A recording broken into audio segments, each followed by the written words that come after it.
Ay, pag ganyan yung bibig, kinakapan yan eh. Pag ganyan. Ay, sorry. Joke lang, joke lang. Wait! Ang laki ng hita niya. Wait! Babaksinan na siya. Wait! Aaral ka na mamaya. Tatangiti now, iyak later.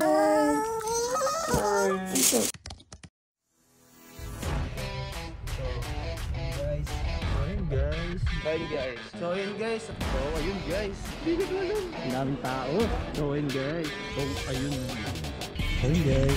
So ayun guys. So ayun guys. So ayun guys. So ayun guys. So ayun guys. So ayun guys. So ayun guys. Ay, baka tas sakyan. Alay ko na ito yung mga gamit ni baby. Para mamaya yung car seat na lang. Tsaka kaya pala ako lumabas ng na ako. May schedule kami alas 10 pero wala, same lang. Lumabas ako ng maaga kasi ito. Yan guys. O diba? Walang hangin. Saka para hanginan to. Tsaka ayun kasi last time ano na talaga to, may butas na to. Pero inaano ko na siya, na-vulcanize. Na-vulcanize ko na siya. Parang yung plug na sinasalpak hindi yata yung maganda yung pagkakasalpak ko dahil ano tag dito. Kasi yung sinalpakan ko siya nung nakakabit sa sasakyan, hindi ko siya inalis. Medyo malamig, 'di ba? Kaya medyo nag-rush ako, yung gusto ko yung mabilis.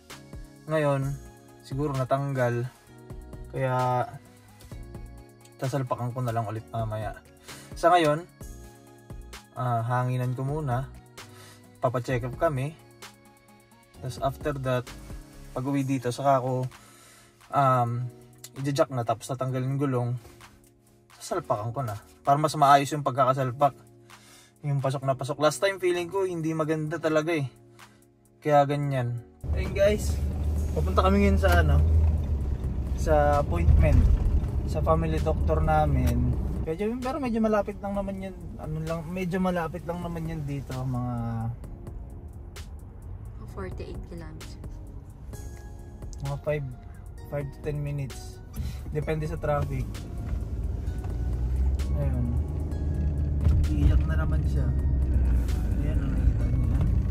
Seryoso yung kinakabahan niyan guys. Yan ang itsura niya pero kinakabahan niya. Puyat siya guys, sawawa siya. Sinabayan niya yung puyat namin eh. Kasi panggabi ako, panghapon ako kahapon. 3 to 11.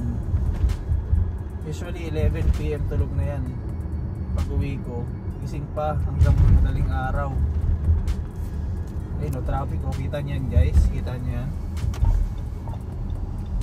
Kita niyo yung traffic na yan. Namiss ko na magtrabaho. Pasok muna kaya. Lagi na lang may ginagawa dyan. Ano? Diyan siya nagtatrabaho. Ayan. Yan. Tapos doon siya nanganak sa kabila. Eto, dyan naman na ako nanganak. Diba? Ang lapit lang sa bahay. Ayan. Kaya wala kaming binayarang parking kahit 10 days kami sa ospital. Nakatipid din. Kasi sa ospital, lahat ng procedure sa'yo, gamot, wala kang babayaran basta meron kang insurance. Insurance ng government. Tawag namin din sa Ontario o HIP. At ayun, dyan lang siya siguro. Nandiyan siya 10 days. Dito lang ako nagpark sa kabila. Since meron naman kaming pass, parking pass. Kaya ayun. Mas mahal pa ang parking kaysa sa bayad sa ospital. Wala kang babayaran sa ospital pero sa parking meron. So mga magkano na tipid natin? Kung kunyari 2 days ay $200. Actually guys, kasi pag nanganak ka sa ospital dito, bibigyan nila ng, pag normal delivery ka, 24 hours ka mag-i-stay, then uwi. Ganon lang dito. Pag CS, 48 hours ka mag-i-stay dyan para ma-monitor tapos uuwi. Siya kasi nagkaroon ng pre-eclampsia. tumaas talaga yung BP niya. Nag-stay kami ng mahaba. Actually nakauwi, pinanganak si Grace no October 29. Umuwi kami ng November 1. Tapos pag uwi namin ng umaga, November 1 ng umaga, bumalik din kami ng November 1 ng gabi kasi hindi bumababa yung BP niya. Nag 180. Ay, actually lagpas pa ata yung 180 na yun eh. Kasi ang gamit ko lang na pang BP nun ay yung sa bahay na maano digital. Oo. Na though binigyan na siya ng gamot kasi ano eh, pagkapanganak niya, ang minonitor sa kanya yung BP. Ayun. Marami silang sinubuang gamot na pampababa ng BP. Merong isang umepekto, so ayun yung binigay sa kanya ng November 1. Nung pagkabigay sa kanya ng November 1, nung gabi, tumaas hanggang 180. Ang problema pa nito guys, hindi kami dumiretso dun sa, anong unit yun? Sa birth, OB. ano yun? Birthing center. Sa birthing center, hindi kami dumiretso dun. Pumila pa kami sa ER. Isipin nyo guys, 180 na yung BP niya. Tapos nag-ER pa rin kami. Doon kami pinadiretso, hindi doon sa may pinagpaanakan niya. Though okay lang kasi normal naman talaga kasi wala ka na sa unit eh. Discharge ka na, so ER na yung diretso mo. Kaya yun lang, ang problema, mahaba ang pila. Mahaba pila, sobra, ang dami. 11 PM kami 11? dyan dumating. Tapos parang 2 PM na ako na lagyan ng mga gamot. 2 PM kinabukasan. More than 12 hours. Yun lang yung kinaano dito. No? Tapos dinala rin naman siya dun sa sa birthing center. Binalik siya dun sa unit na yun. Same room. Same room. Tapos minonitor siya. Hanggang ilang araw, yun yung matagal eh. Bumalik. Tapos na-discharge. Yan, tinutuloy niya lang yung gamot. Parang anong meron dito? So ngayon, papacheck namin yung mga BP namin and labs. And vaccine ng baby namin na inaantok. Kasi puyat siya. Hello! Ay, pag ganyan yung bibig, kinakaban yan eh. Ay, sorry. Joke lang. Naasal mo eh. Para ka ng 3 years old ah. Masagot-sagot ka na. Waiting lang kami sa... Kapila na kami. Ayun, umaga pa. Umaga. Dumating kami dito 9:51. Tapos oras ngayon 9:58. So, nakapila kami. Hinaantay na lang namin. Matapos yung iba. Marami rin appointment eh. Appointment namin alas 10. Ewan ko kung nasabi ko na. Inuulit ko lang. Ay, nakatakpan na yung mata. Kaya pala naiinis eh. Hello, walang kilay. Wala ka bang kilay? Tingnan mo yung buhok niya. Ay, naiiyak siya. Tears of joy yan. Tears of joy kasi mababaksin. Magiging safe ka na sa mga infection. Tingnan mo. Yun yung buhok niya guys. Hindi kasi kita pag nakaganyan ito. Ayun o. Marami siyang buhok na nakaganyan. O paano? Sabihin mo. Grace, sabihin mo. O paano guys? Mamaya na lang ulit. Let's go. Dali.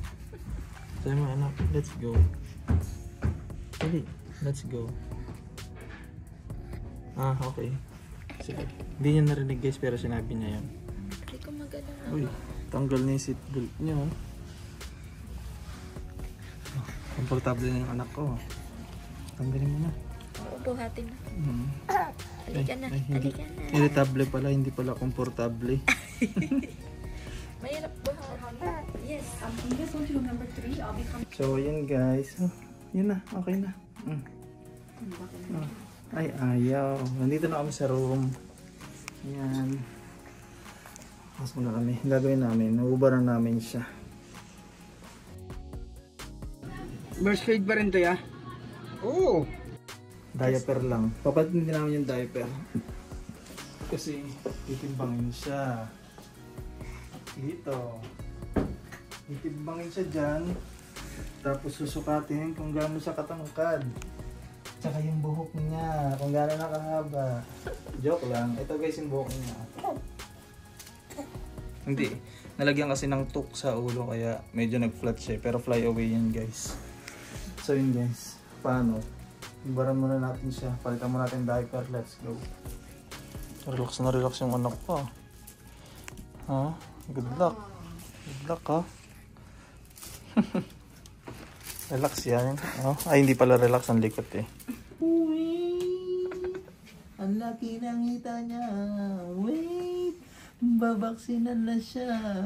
Wait! Aaral ka na mamaya. Kakangiti na. Iyak later.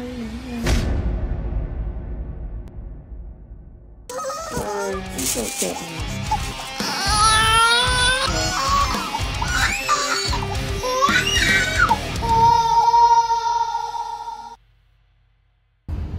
Iyak siya, kita niyo yan?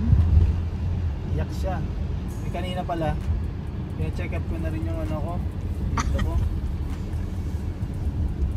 Ayan no, may dermatitis ako. Hindi yung mukha ko, yung buong mukha yung problema. May dermatitis lang. Meron lang dyang part.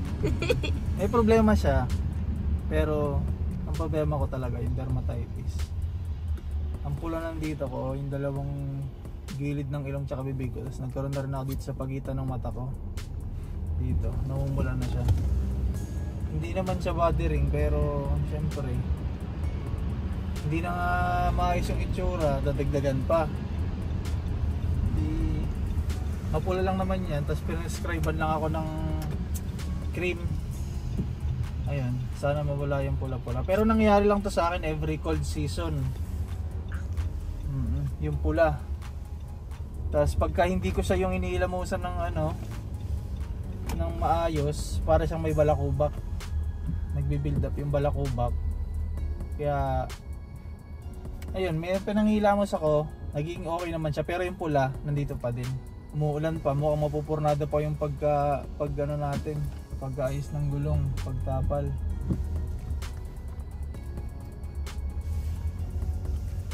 Naghanap kami ng mga kainan ngayon. Wala kami maisip eh. Hindi pa kasi kami nag-aalmusal. Eh, syempre kain first, di ba? Umuulan, ang hirap na yun mamaya. Saka mahirap din para kay baby. Para sa amin kasi ilalabas namin si baby, di ba? Anyway, okay lang naman yun. Ganun talaga ang buhay. Ayun na, dito tayo sa Vietnamese noodle soup. Favorite namin to guys eh. Kaso ang layo ng parking. So yun guys, wait lang ah, let's go. So yun guys, tumbas ako. Kakain na kami sa may pa, yung Vietnamese noodles. Lumbas ako kasi cash only. Pupunta lang ako sa withdrawhan sa bangko. Ayan, cash only kasi umuulan pa no. Pero mabuti hindi siya ganun kalamig tulad ng mga nakaraang araw. Sayang, maayos ko sa amin yung gulong ngayon eh. Pero sana mamaya maayos ko pa rin. Hello guys, oy. May bring tea. Tikman nyo natin. Di man lang ano cup. Baso. Okay lang yan para sa malamig. Malamig kasi sa labas para masarap hawakan, di ba? Ito kami sa Vietnamese noodles. Favorite namin hindi sa ganito eh. Pero first time namin kumain sa ganito, sa resto na to. Isa to sa malapit sa bahay. May kinakainan kami na pero ibang resto pero ano, okay naman. Masarap. Kung hindi ito, ramen. Ganun. Ganun lang yung order namin. Okay. Pinupuntahan namin. Yeah. Okay, thank Ayun, you. Can si you baby, deliver or we should go to the pharmacy? Ayan, tulog na tulog oh. Ayan oh. Sarap ang tulog niya. Okay. Ayan. Okay, we'll just drop by. Katapos nito siguro, Okay. ang next namin Thank you, napupuntahan bye-bye. yung liquidation. Kasi hindi pa nakapunta si Gladys sa liquidation eh. Nakakapunta siya dati. Pero Good kasi ito, no? Nakapunta kami dati pero ano, saglit lang. Tsaka paubos na yung ano nun, mga items. Ngayon medyo marami-rami pa. Yung liquidation guys, ayun yung mga order sa Amazon na ni-return. Tapos ayun, parang ukay din. Pero yung iba dun brand new. Tapos yung iba used na, syempre nagamit, tapos binalik. Alam niyo naman dito kasi pwedeng i-return basta within 40 days or 45 days or 30 days. Gagamitin mo nila. Ganun lang dito. Okay lang ibalik. Pero yung iba kasi sinusulit, diba? Nandito na yung order. Oh, thank you. Okay. Oh, yan na. No cilantro. Thank you so much. Ito na yung akin. Ang sarap po. Ang sarap. Kinakamay. Ito. Minano-manong buhat lang na ganyan. Ang galing. Pero ito tinray niya. Yung sa akin. Sa kanya ba yan? Sana sa'yo na yan. Para makain na tayo tapos. Thank you. Ayan na. Water? Wow, ang sarap po. Ano Ang yan? laki. Pork? Wow, thank you. Yun nga yung liquidation. Mamaya ko nga i-discuss. Kakain na lang muna kami guys. Discuss. So yun guys, tapos na kami kumain. Busog. Okay din. Tawag dito kasi okay din dito sa restaurant na to kumpara sa kinakain namin sa kabila. Mas okay yung kabila pero dito kasi mas masarap ba? Ha? Mas masarap yung kabila. Mas masarap sa kabila. Dito mas mura ng onte. Okay din. Goods. Solve naman. Lagi namang solve kasi yung medium nila na ano na bowl malaki na. Solve na. Tapos hindi pa niya makakain yung pagkain niya. So ubusin ko. So busog na busog ako, 'di ba? Ayun. Pupunta muna kami liquidation pero siya lang ang bababa. Kasi hindi namin madadala yung bata dahil nga para sa akin maalikabok doon kasi mga gamit doon yung iba kasi used na.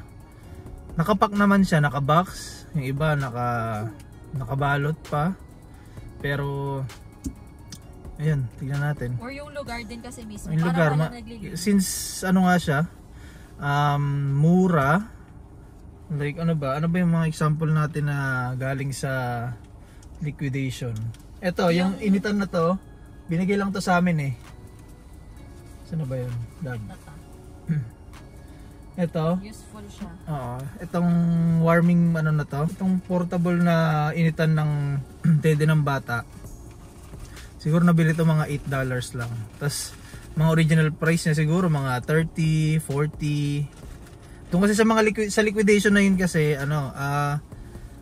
may iba't ibang klase, as in literal na iba't ibang klaseng gamit. Kaya matao siya, maraming tao. Halimbawa, microphone. Yung microphone na ginamit ko last vlog na yung Bluetooth microphone na yun.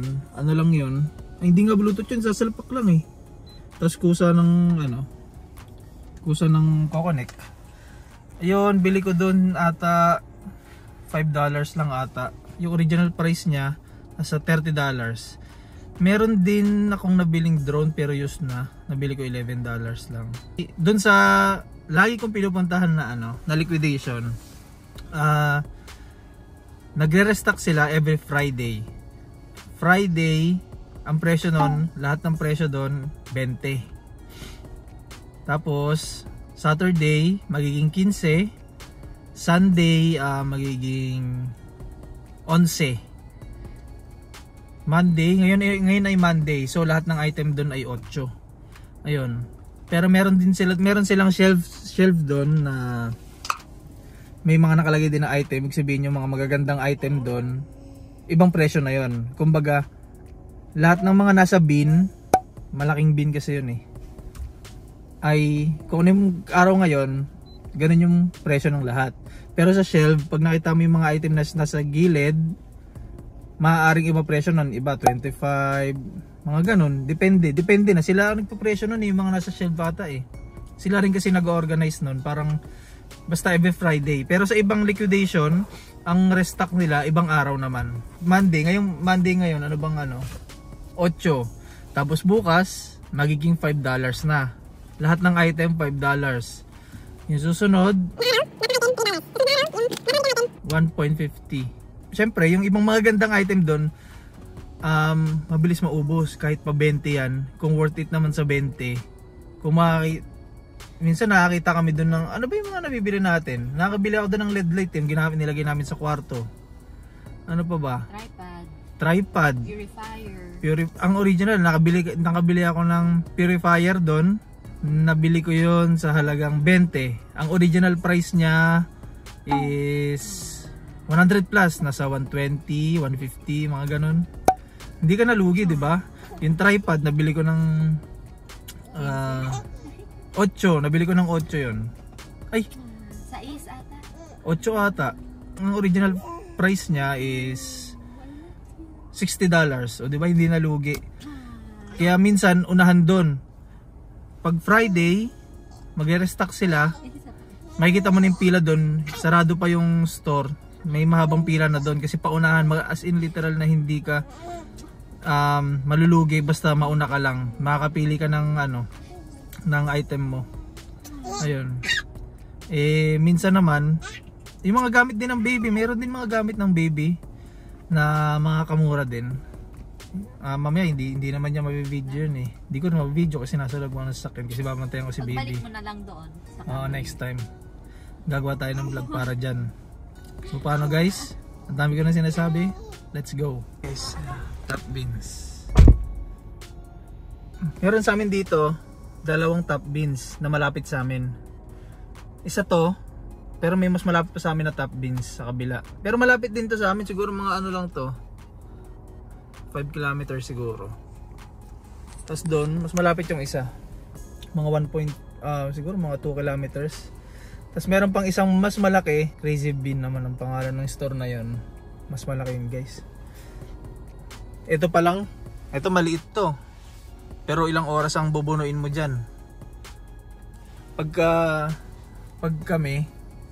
ako pumupunta dyan mag-isa, siguro yung gusto kong mag-rush lang, yung iikot lang ako saglit, baka meron akong mabili kasi minsan dumidiretso ka dyan pagkagaling sa trabaho. Wala na ako masyadong naabutan, lalo na pupunta ako dyan bandang ito kasi ito yung mas malapit sa trabaho eh. Pag pupunta ako dito after ng shift ko, tapos siguro mga Wednesday siguro, Wednesday ano na yan eh, $3 na lang. So expect mo na wala nang wala nang masyadong laman yung bin kasi maraming tao, marami nang nauna sa'yo, ganon. So kung parang magta-try ka lang, baka sakaling meron kang makita na sa tingin mo na hindi ka lugi, bibilin ko, parang ganon. Ito mas malapit sa trabaho, as in literal na siguro 3 seconds 3 minutes andito na ako. Kaya after work diretso ako dito, o kaya pag galing naman sa bahay, doon ako sa kabila pupunta. Mas maaga din kasi magsara to eh. Pero pag bibili ka dito pagbibili ka sa ganyan ng mga electronics, gadget, lahat ng mga kaya ginagamitan ng baterya, lahat talaga kailangan i-try mo. Meron naman silang testing center dyan. Testing center? Kailangan laging subukan kasi minsan talaga hindi na gumagana. Ayun nga yung sinasabi ko, kaya kailangan hindi ka lugi. Unless kung hindi ka naman nangihinayang parang bibilin mo siya, pagkakita mo, uy gusto ko to, hindi ko na testingin, alis na ako. Stress lang naman eh. Yun, walang problema dun. Pero ikaw, kung nangihinayang ka, kung importante rin sa interest, so i-test mo, sayang yung punta mo. Kahit $1.50 yung bili mo, testingin mo.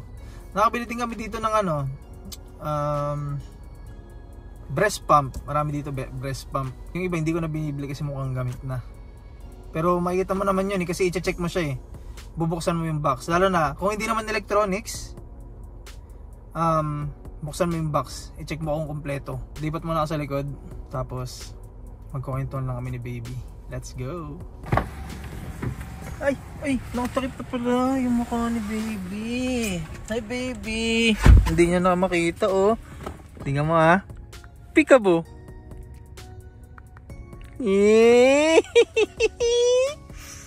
Peekaboo! Ay, natatakpan ulit yung mata niya. Sinasadya mo para peekaboo ulit. Sige. Tingnan mo ha. Peekaboo. Ay, nagulat, nagkalaway. Hindi niya ko. Ayun na pa. Nagkalaway si baby. Yan. Tingnan yung buhok niya guys oh. Grabe naman. Grabe naman yung baby na yan. Ang tahimik. Wait lang natin si nanay ha. Peekaboo. So yun guys, nagkamali ako. Sobrang lutang na siguro yung isip ko. Akala ko Monday ngayon. Tuesday pala. Ayun. Tuesday pala ngayon at ngayong araw ay 6. Yun tama, 6 dito ngayon. Sa ibang liquidation, ibang presyo. Pero dito, 6. Ayan. Ganun. Monday, kahapon pumasok ako tama. Monday, kahapon kasi nagtrabaho ako. Tuesday ngayon off ko, tapos may appointment siya. Ano ba yan? Grabe na no. Ewan kung bakit. Kala ko Monday ngayon. Ano ba yan? Sige, hanggang ngayon nag-aantay pa rin kami sa nanay niya. Tagal yung nanay mo no. Saan ka nakatingin? Binuhat ko na siya kasi baka sumasakit na yung likod niya. Ayun. Hinihiga namin siya sa car seat ng mga siguro maximum 2 hours. 1.5 or 2 hours. Tapos bubuhatin namin siya kasi baka sakit na ng likod niya. Hindi kasi ganun kalambot yung ano. Though minsan pagka wala sa sasakyan, pag nasa stroller siya dito, pag itong car seat nakalagay sa stroller, pag nasa mall kami, nilalagyan namin ng malambot sa likod para hindi masyadong masakit sa likod niya. Ayun. Siguro mamaya after dito, since malapit na kami sa Walmart, mag-Walmart kami. Mag-check kami ng pwedeng bilhin para kay baby. Ayun guys. Ang boring ko ba magsalita? Parang ang baba ng tono ng boses ko no. Ganoon kasi ako guys eh. Sa totoong buhay, ganoon talaga. Mahihain ako tapos mahina yung boses ko. Hindi ako malakas tumawa. Yung mga ganun klaseng tao kasi ako eh. Comment down below kung totoo yung sinasabi ko no. Totoo yan. Lahat yan agree for sure. Diba? Okay. Ay, oo, wait lang natin okay. Ay. Okay guys, let's go. Wala na ang bata. Inaantok na. Parang galit oh. Nagagalaw ko lang yung stroller para makatulog siya. Galit sikit na anak.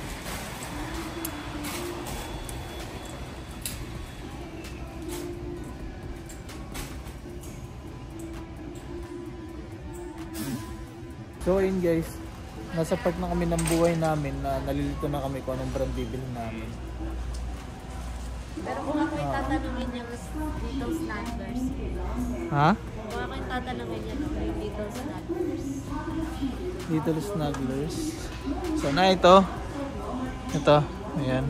Mas mahal siya. Iba't ibang klase. Yung Snug and Dry. Little Snugglers. Sa baba. Little Movers. Meron pang isa. Ayan, Snug and Dry. Nakakalito. Kung ikaw, Yan. Pero kung mas tipid. 148. Kasi siya eh, sa bahay, di ba? Yan yung next yung diaper. Yan. Ito. Snug and Dry. Ito yung meron sa bahay. Pero size Gusto mong i-try ito.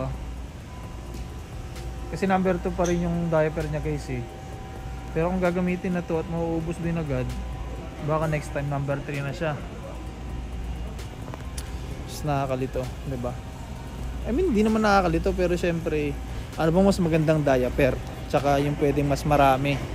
Yan yung pinag-iisipan namin. Parang tutuksan mo ako yung video kanina. Hindi ko na zoom out ah. Yan na lang. Pampers Baby Dry. Number 2. Tapos siguro, yung next na bili namin, ano na, number 3 na. Hindi, ang dami ng 200 pieces. Kasi kakatimbang niya lang kanina. Ito pang 5 to 8 kilograms. Ano pa lang siya? 6.5. So pwede na. Kuha tayo ng isa niyan, guys. Zoom na zoom sa mukha ko yung kanina. Kitang kita yung pula tsaka yung mga butas-butas sa mukha ko. Kalimutan ko i-zoom out Ayun siya. Kakatulog lang. Walang tingin ko sa'yo ngayon lang. Dilat na dilat ka pa. Ngayon, ayun. Bagsak ang manika. Tulog siya.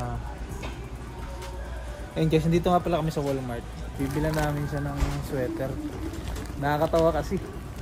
Yung uncle ni Gladys, si uncle, minsan na nga lang namin makita. Isipin nyo minsan na makita. Pero nasabi pa na ano, na parang ulit-ulit yung suot mo, nako laging ganyan ah. I mean, sa totoo niyan, yung pang-alis niya, unti lang talaga. Marami siyang pambahay, literal, marami. Pero pag pang-alis, ang choice lang namin siguro, ilan ba? Di actually, yung mga damit niya, lahat na pati pambahay, pang-alis yun. Kaya lang kasi malamig. So, ang kailangan ay di ba makapal. Yun yung wala. Ah, okay. Yung ginagamit namin sa bahay, yung mga pambahay niya, pang-alis din pala yun. Oo. Kasi yung mga regalo winter lang noon, kasi, madaming regalo noon. eh mga pang-alis yung regalo noon. So, sinusuot pa rin namin. Kasi nga malalakihan niya, so kailangan namin suotin kahit nasa bahay lang. Ayun, ang bibili namin yung sweater kasi nga taglamig, kaya ulit-ulit yung taglamig niya na suot. Ayun. Pero totoo, tama si Uncle. Ulit talaga kasi unti lang yung panglabas namin na panglamig para kay baby. Pero hindi talaga siya inulit. Magkamukha kasi yun. Pink tsaka brown. Dalawa naman yun. Dalawa pala yung pangalis ni baby. Dalawa yung panglamig niya. Palitan. Tapos yung mga ginagamit namin sa bahay. Oh, ang ganda oh. Animals. Wild Zoo. Ano ba? Ayun. Marami siyang damit sa bahay. Pwede kaming hindi maglaba siguro ng 2 linggo. Pero nagpapalit siya ng damit kada umaga pagkagising. Tapos siguro sa tanghali kung sakaling madumihan or lungadan o malagpasan ng dumi, iba pa yun sa bago matulog. Basta nakakailang palit din sa isang araw, siguro 2 usually 2 beses talaga. Hindi ko na alam kung ang haba na sinasabi ko, pag tuloy-tuloy, hindi ko na alam kung clear pa ba yung sinasabi ko, kung naiintindihan pa ba. Ewan ko ba? Oh, parang ngayon yung suot niya ngayon ah. Ayan ba? Oh. Ang galing ng bata. Ayun oh, tulog oh. Tulog. Nakauwi na kami ayun. Next na gagawin ko, tatanggalin ko tong gulong. Ready naman na lahat. Meron pa akong extrang jack, yung isa, yung kasama na dito sa sasakyan na to. Kailangan ko gamit nito para mas sure. Ayan. Para mas sure, 'di ba? Parang ito yung mismong pang-angat. Itong 3 tons na to. Tapos pang-suporta na lang yung jack na kasama dito sa sasakyan na to. Ayan, ano ang gagawin, guys? Operation tanggal gulong. Let's go. So yun, natanggal ko na ngayon.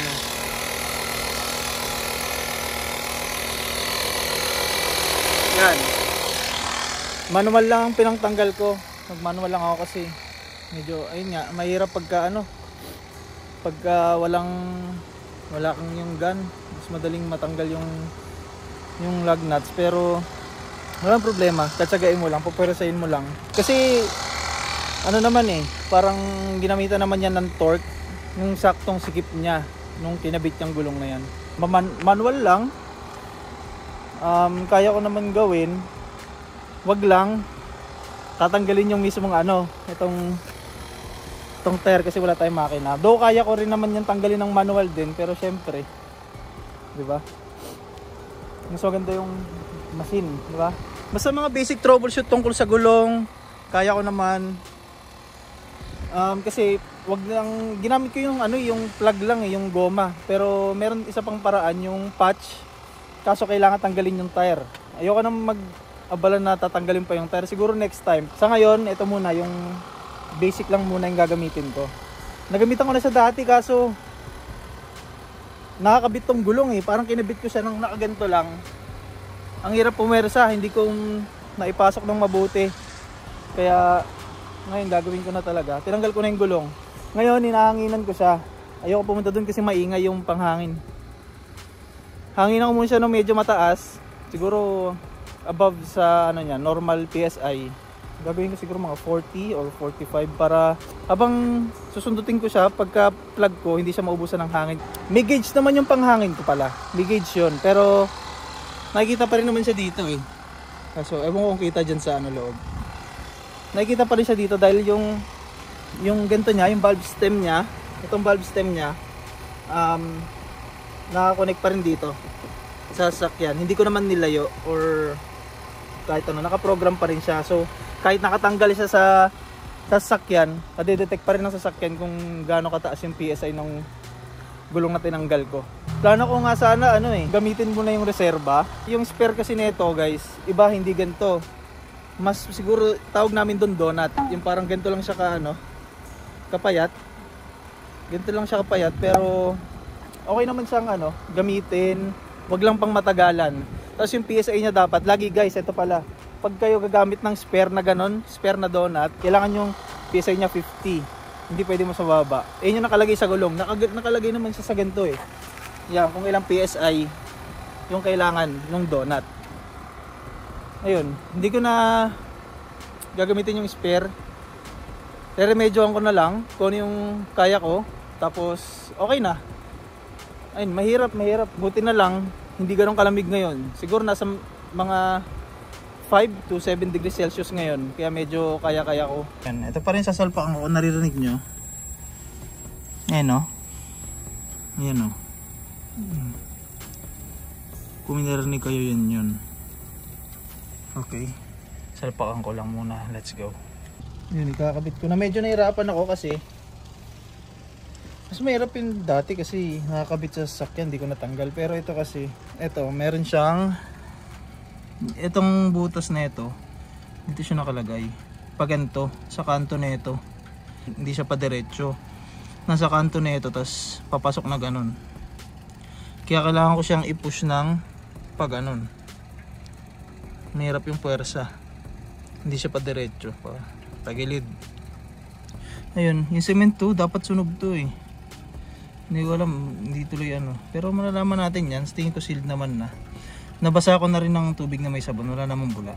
So ayun guys, ikakabit ko lang. Tapos test drive natin kung kumusta yung takbo na itong gulong. Tapos bukas may pasok ako ng umaga, i-check ko kung nagbawas ba yung hangin or what.